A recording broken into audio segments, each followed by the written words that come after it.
Now it's time to talk about the people. It's time to start about people. We've looked at the others already, the documents, the battles. So let's get and finish up the people with the Civil War. So Abraham Lincoln, who was the Union president, issues the Gettysburg Address, a reminder of the preservation of the Union. He also issues the Emancipation Proclamation. Now, while Lincoln did all of these great things, he also is going to suspend a constitutional right. And this constitutional right was known as habeas corpus. Okay, and this is the legal rule that anyone imprisoned must be taken before a judge to determine if the prisoner is being legally held in custody.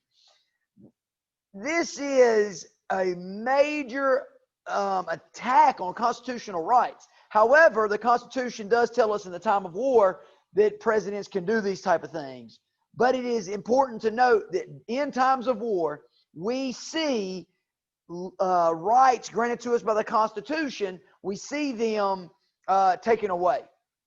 Now, he did this to people from the North who supported the South. These people from the North who supported the South were known as Copperheads. Now, next important person of the North was Ulysses S. Grant. Grant was the head Union general. I mean, he was leader of the Union forces. He is going to be the guy that captured control of the Mississippi River in the siege of Vicksburg. And he is also going to accept the Southern surrender at Appomattox Courthouse once the war is over. The next general in the Union Army you need to recognize is William Tecumseh Sherman. Sherman is the general who captured Atlanta, and then, of course, he is going to march all the way to Savannah. So he ended the Confederates' ability to fight through his belief of total war, which we've already talked about, as he burned, killed, slaughtered everything on his path. Now, this is what Sherman's total war looked like. You can see how the people are digging up the railroads, setting everything on fire, taking the livestock, sending people away, telling down the telephone pole, the power lines, all these things. Now, people up north that we need to be able to, in the South, were Jefferson Davis, who was actually a senator from Mississippi and the U.S. Secretary of War. Now, he is going to become the only president of the Confederate States of America, and he's going to be president of the Confederacy from 1861 to 65. Now, the general we need to recognize for the South is Robert E. Lee. Robert E. Lee is going to be the commander he's going to be the supreme commander of Southern forces during the Civil War. He is going to be appointed by Jefferson Davis. Little fact about him is that he actually, Abraham Lincoln went to him and asked him if he wanted to be the Union. He said he could not fight against his home state. Now, he fought larger Union armies to a standoff at the Battle of Antietam. He was defeated at Gettysburg, and he is going to surrender to Ulysses General Grant to end the Civil War. Now, he wins a number of battles against the larger army as well. The next is Thomas Stonewall Jackson. Jackson was led a number of major Southern victories. He is going to be Robert E. Lee's right-hand man. The reason he got the nickname Stonewall is because in battle, as bullets were flying by him, his soldiers looked up and saw him standing there like a stone wall. Actually, his troops are going to turn around from fleeing, go and win the battle. It was a major loss for Lee when Stonewall Jackson dies from friendly fire in the Civil War. Now, that pretty much brings an end to the Civil War. The Civil War, of course, was brought to an end once the idea of divide and conquer. The North was able to win at Vicksburg all the way through Atlanta to Savannah, and then eventually kind of surround the troops and force General Lee to surrender at Appomattox Courthouse, bringing an end to the Civil War. The question now was what was going to be done with the United States now that the Civil War was over. The Civil War, the United States had to be sewed back together. It had to be reconstructed. And so this is Abraham Lincoln, and this is Abraham Lincoln's vice president, Andrew Johnson. And he's pretty much say, take it quietly, Uncle Abe, and I'll draw it closer than ever. A few more stitches, Andy, and the good old Union will be mended. So this is what we're going to see. We're going to see presidential reconstruction, which is going to be one form, radical, and then the end.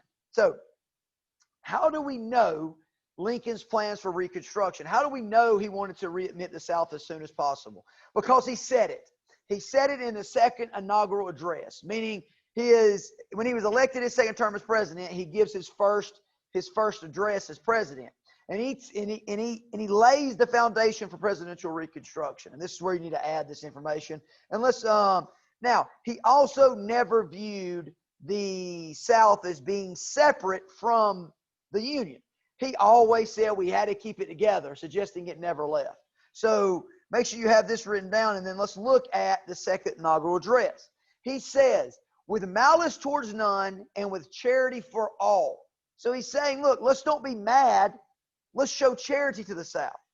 With firmness in the right as God gives us to see the right, let's strive on to bind up the nation's wounds, to do all which we may achieve to a just and lasting peace. And so this is why most people believe that this form of presidential reconstruction, which will be laid out by Johnson and Lincoln, if we have two parents, we got one that's strict and one that's nice, this is the nice parent. This is the one who's like, hey, man, it's okay. Let's get back to normal. And so it's going to urge no revenge for former Confederate supporters, rebuild and not punish the South, okay? And let's readmit the Southern states to the Union as soon as possible. Let's get these states back. Now, one group that we're going to see is going to be the Freedmen's Group, and this is a visual that I want you to understand before we just kind of define that. This is the Freedmen's Bureau agent, all right, and there's another name for the Freedmen's Bureau. But what we can see is Southerners and, of course, newly freed slaves, and the Freedman agent is this guy that's in the middle, ensuring that their rights are being protected. These new rights, which we're going to see granted during the Reconstruction, we're going to be able to see them kind of take place. So, what was the purpose of the Bureau of Refugees, Freedmen, and Abandoned Lands, aka the Freedmen's Bureau? It was a transition agency. All right, what do I mean by that? It wanted to help African Americans make the transition to freedom.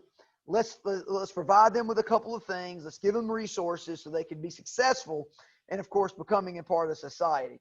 A mediator. It was going to be a mediator between ex-slaves and ex-slave owners. Now, solve everyday problems by providing food, clothing, jobs, medicine, and medical care as facilities as well. Now, how does Andrew Johnson become president in 1965? We all know this answer is that on April 14th, just 5 days after the surrender at Appomattox Courthouse, John Wilkes Booth will assassinate Abraham Lincoln. Now, Andrew Johnson will become the 17th president of the United States. He's going to follow Lincoln's plan for presidential reconstruction, and this is where the debate begins, whether or not he does a little more. Okay, what is going to develop under Andrew Johnson's presidency is going to be black codes. These are going to be laws that are going to be established, which are pretty much going to try to retain the institution of slavery without calling it slavery. And this is going to infuriate the North. And we're also going to see another entity which you read about in your project, the KKK. And black codes and the KKK symbolize Reconstruction, how we were going to see under presidential Reconstruction resistance to Southern states to even any type of change. And so what we're going to see is now, because the lenient version wasn't working, we're going to see radical Republicans are going to try to impeach Andrew Johnson. They're going to try to get him out of office. Now, they're not able to do this, but they're doing this to show their frustration with Andrew Johnson. Now, this is when we're going to see radical Reconstruction. Okay, you can see, we'll come back to this image in a minute, but how was radical Reconstruction different from political Reconstruction? Republicans in Congress believe they should oversee Reconstruction, and they're going to. They wanted to ensure that African American rights were protected, stricter guidelines, harsher punishment before being allowed back to the Union. They put the South into military districts. And that's what we see right here, where you're going to have federal troops are going to come in and they are going to oversee that there's certain guidelines that these districts are going to have to follow before they can be accepted back into the U.S., into the Union. And so federal troops will be there. Now, who is Ulysses S. Grant and why is his election of president in 68 important? He's a radical Republican supporter. He was the general who won the Civil War. Okay, he was a Union Civil War general hero. Everybody knew who he was. And the fact that he becomes president is going to allow Republicans to control Reconstruction. That sees the end of presidential Reconstruction. Now, this is a visual of, Ulysses S. Grant, a cartoon, and you can see he's holding the Union flag. He's, pretty much killing this guy right here who's being read by, he's got rebellion underneath and got stamped with the KKK. And so Ulysses S. Grant is shown as the guy that's going to bring the hammer down on the South with radical Reconstruction. Now, and we are going to see some major amendments. So what are the 3 amendments the Constitution has added during Reconstruction, and what does each one of them do? First, 13th Amendment, plain and simple. It abolishes slavery. 14th Amendment, establish citizenship for ex-slaves. Remember, the Dred Scott case said that slaves were not citizens. So what you did in the 14th Amendment, we said, okay, well, let's abolish slavery, but let's also make it where these ex-slaves are now citizens and they have rights. And then finally, the 15th Amendment is going to give all American-born males over the age of 21 the right to vote regardless of color. Important note, we're not talking about women. Now, by 1876, we're going to have a major problem. We're going to have the election of 1876. Ulysses S. Grant has won both terms. Radical Reconstruction has been set in. We have these amendments which are being passed. But we're going to have no clear winner. All right? Another election giving us another issue. So, what is going to happen is going to be the Compromise of 1877. All right? The Compromise of 1877 is going to end Reconstruction. What is going to happen is that Southern Democrats say we will accept Republican President Rutherford B. Hayes if federal troops were removed from the South. And that's exactly what happened. All right. And then once the federal troops were removed from the South, who then takes back over the South? Southerners, who still have a little bit deep resentment. And of course, we'll see kind of what happens after that a little bit later. So that is the end of Reconstruction. That is the end of the Civil War. If you have any questions, please let me know. And as always, always, always, always smile, because it's contagious.